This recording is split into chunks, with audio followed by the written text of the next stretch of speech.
সরকার যদি কোনো দলকে নিষিদ্ধ ঘোষণা না করে তাদের রেজিস্ট্রেশন তো আর আমরা বাদে করতে পারি না। এটা রাজনৈতিক সিদ্ধান্ত অথবা কোর্টের সিদ্ধান্ত, এই দুইটার একটা হতে হবে, এবং যেটার ভিত্তিতে হয়তো আমরা ব্যবস্থা নিব আমরা ওই।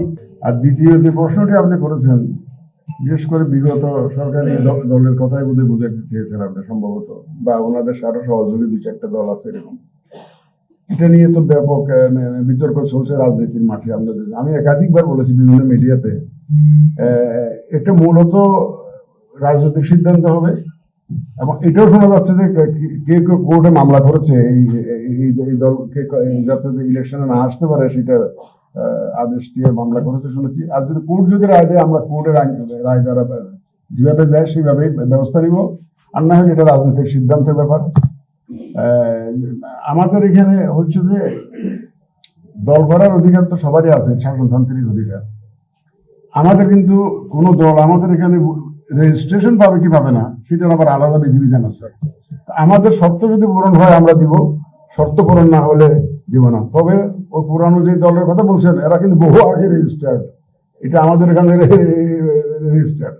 সুতরাং সরকার যদি কোনো দলকে নিষিদ্ধ ঘোষণা না করে তাদের রেজিস্ট্রেশন তো আর আমরা বাদে করতে পারি না। এটা রাজনৈতিক সিদ্ধান্ত অথবা কোর্টের সিদ্ধান্ত, এই দুইটার একটা হতে হবে, এবং যেটার ভিত্তিতে হয়তো আমরা ব্যবস্থা নিব আমরা ওই।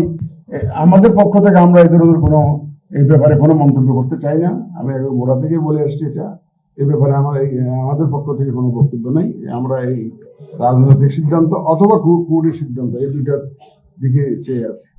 আওয়ামী লীগ আমাদের এখানে একটা রেজিস্টার্ড দল, এটা আমাদের বিধিবিধান অনুযায়ী এটা রেজিস্টার্ড দল। এখন যদি তাদের নির্বাচন করা না করার ডিসিশনটা মূলত তারা যদি মনে সিদ্ধান্ত হয় দলীয়ভাবে আমরা নির্বাচন করবো না, তাহলে তো আমরা জোর করে করতে পারবো না। যদি ওরা সিদ্ধান্ত নেয় এবং যদি দেখা যাচ্ছে যে রাজনৈতিক কোনো সিদ্ধান্ত যদি না আসে অথবা কোর্ট থেকে যদি কোনো বার করতে, তাহলে আমরা তো ইয়ার আনলাম, আমরা তো আমাদের বিধান অনুযায়ী ওরা তো অলরেডি রেজিস্টার্ড আছে, এটা আমরা ইনহেরিট করেছি অ্যাজ এ রেজিস্টার্ড পার্টি। এটা আমরা এই কমিশনে এটা আমরা দেই না, এটা অলরেডি রেজিস্টার 72 সালের পর থেকে রেজিস্টার অবস্থায় আছে।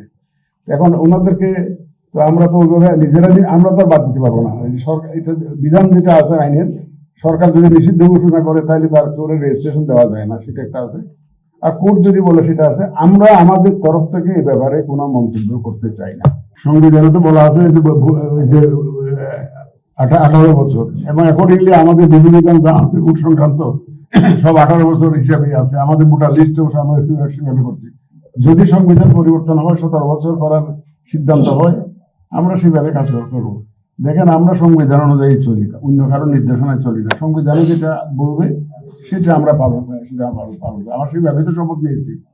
সুতরাং সংবিধানের পরিবর্তন যদি আসে এবং 17 বছর বয়সে ভোটার হওয়ার যোগ্যতা বিধান যদি করে, এবং আমাদের ওই আরপিডব্লিউ এগুলো কিছু সংশোধন করতে হবে, তখন সংশোধন করে ভোটার রেজিস্ট্রেশন আইন আছে একটা, ভোটার তালিকা আইন, ওইখানে সংশোধনী আনতে হবে। তাহলে পরে আমরা করে দিব।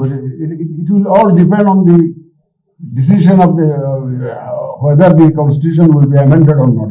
এটার নির্ভর করে।